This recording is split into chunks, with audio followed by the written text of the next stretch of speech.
న్యాయాధిపతుల గ్రంథము 6వ అధ్యాయము 12వ వచనం. యెహోవా దూత అతనికి కనబడి, పరాక్రమము గల బలాఢ్యుడా, యెహోవా నీకు తోడై ఉన్నాడని అతనితో అనగా, గిద్యోను చిత్తము నా ఏలినవాడా, యెహోవా మాకు తోడై ఉండిన ఎడల ఇదంతయు మాకేల సంభవించును. ప్రియమైనటువంటి స్నేహితులారా, ఇక్కడ యొక్క సందర్భాన్ని మనం ఆలోచన చేస్తే, ఇశ్రాయేలీలు యెహోవా దృష్టికి దోషులైపోయి శపించబడినటువంటి మిద్యానీయుల యొక్క చేతిలో బానిసలుగా బ్రతుకుతూ ఇశ్రాయేలీల యొక్క పంటను, వారు సంపాదించినటువంటి ఆస్తిని విడిచి కొండ గుహల్లోనికి, అడవుల్లోకి పారిపోయి గుహల చాటున అడవుల్లో వారు జీవించే పరిస్థితి ఏర్పడింది.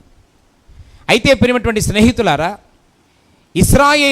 ఇశ్రాయేలీలు మిద్యానీయుల వలన మిక్కిలి హీనదశకు వచ్చి వారు పరిస్థితులు పూర్తిగా చెడిపోయిన తర్వాత, వారు చేసినటువంటి పొరపాట్లను తెలుసుకొని వారు తప్పు ఒప్పుకొని దేవుని సముఖములో వారు లోపాలన్నీ సరిచేసుకొని వారు దేవుని సన్నిధిలో ప్రాధేయపడడం మొదలుపెట్టారు.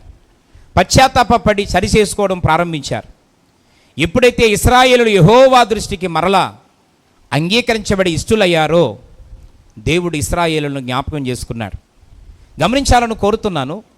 చదువుబడినటువంటి వచన భాగములో గిద్యోను అనేటువంటి ఒక మంచి శ్రేష్టమైనటువంటి భక్తుడు కనబడుతూ ఉన్నాడు. ప్రియ స్నేహితులారా, అతడు దేవుని దూత ప్రత్యక్షమై గిద్యోను దగ్గరికి వచ్చేటప్పటికి ఆ పై వచన భాగాలలో ఏం జరుగుతుంది అనంటే, తను పండించుకున్నటువంటి గోధుమల పంట మిద్యానీయులకు భయపడి గానుగ చాటున కూర్చొని ఆ గోధుమలను దొలగొట్టుకుంటూ ఉన్నాడు. ప్రియమైన మిత్రులారా, చాటున దాక్కుని ఉన్నాడు.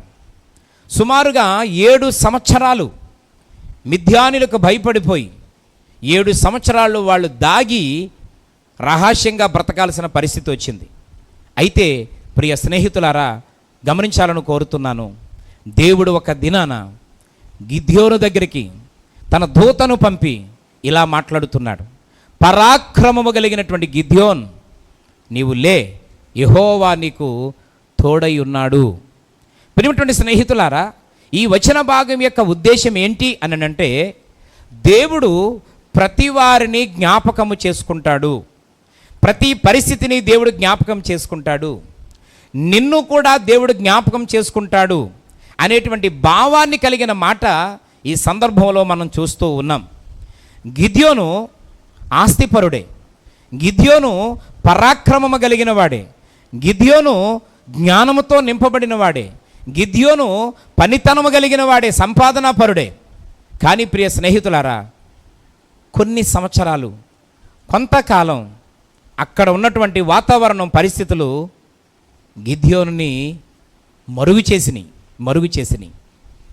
మరుగుపరచబడ్డాడు. కానీ దేవుడు గిద్యోనును జ్ఞాపకము చేసుకున్నాడు. ఓ ప్రియమైన స్నేహితులారా, తన గొప్పతనం బయటకు వచ్చేటువంటి ఒక సందర్భాన్ని దేవుడు జ్ఞాపకం చేసుకున్నాడు. దేవుడు జ్ఞాపకం చేసి గిద్యోనుతో మాట్లాడుతున్నాడు. గిద్యోను, లే, నీవు పరాక్రమము కలిగిన వాడు, నీవు బలశూరుడవు, నీవు యుద్ధము చేయగలిగినటువంటి శక్తి కలిగిన వాడవు, నీవు లే అని చెప్పి ఒక అద్భుతమైనటువంటి సందర్భాన్ని గుర్తు చేశాడు. అంటే ప్రియ స్నేహితులారా, దేవుడు గిద్యోనును జ్ఞాపకము చేసుకున్నాడు. అంటే దాని భావం ఏంటి అని అంటే, దేవుడు ప్రతివానిని జ్ఞాపకం చేసుకుంటాడు. అయితే దానికి కొంత సమయం పట్టుద్ది, కొంత సమయం మనం వేచి ఉండాలి.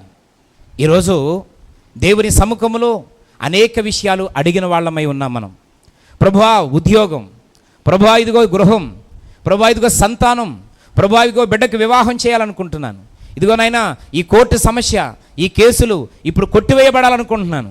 ఇలా ప్రియమైన మిత్రులారా, మనకు కలిగినటువంటి అవసరతలు, సమస్యలు ప్రభు పాదాల దగ్గర మనం పెట్టిన సందర్భాలు ఎన్నో మన జీవితంలో ఉన్నాయి. అయితే పిల్లరా, అవి అనుకున్నట్టు జరగకపోయేసరికి మనం అనుకుంటున్నాం, దేవుడు నా ప్రార్థన వినడం లేదు, దేవుడు నా పక్షంగా లేడు, అసలు నేను దేవునికి కనబడుతున్నానా, దేవునికి నా ప్రార్థన వెళుతుందా అని మనం కొన్నిసార్లు నిరుత్సాహపడుతున్నాం. లేదు, ఈ సందర్భంగా దేవుడు అంటున్నాడు, నీవు అడిగిన కార్యాన్ని నెరవేర్చడానికి దేవుడు ఒక సమయాన్ని కేటాయించాడు. ఒక మాట బైబిల్లో ఉంటుంది, దేవుడు తగిన సమయమందు నిన్ను హెచ్చించినట్లు ఆయన బలిష్టమైన చేతి కింద మనము దీన మనస్కులై ఉండాలి అని.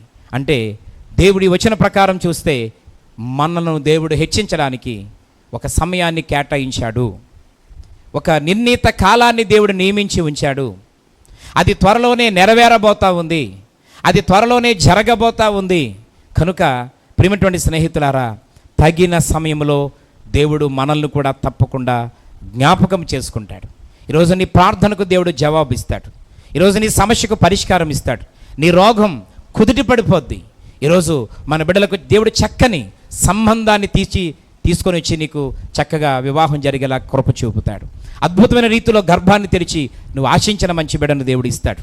ఈరోజు సుందరమైన ఇల్లు, నువ్వు చిన్న ఇల్లు అడుగేవేమో, దేవునికి అద్భుతమైన ఇల్లు ఇస్తాడు. ఎందుకు తెలిసిన, ఒక సమయాన్ని, దినాన్ని దేవుడు కేటాయించి ఉంచాడు. ఆ సమయము పూర్తయిపోయినప్పుడు ఖచ్చితంగా నువ్వు అనుకున్న దానికంటే, కావాలనుకున్న దానికంటే, జరగాలనుకున్న దానికంటే అద్భుతమైన శ్రేష్టమైనటువంటి కార్యాన్ని నీ జీవితంలో చేసి నిన్ను గొప్ప స్థితిలో ఉంచి నిన్ను ఆనందముగా, సంతోషంగా నిన్ను నడిపించబోతా ఉన్నాడు.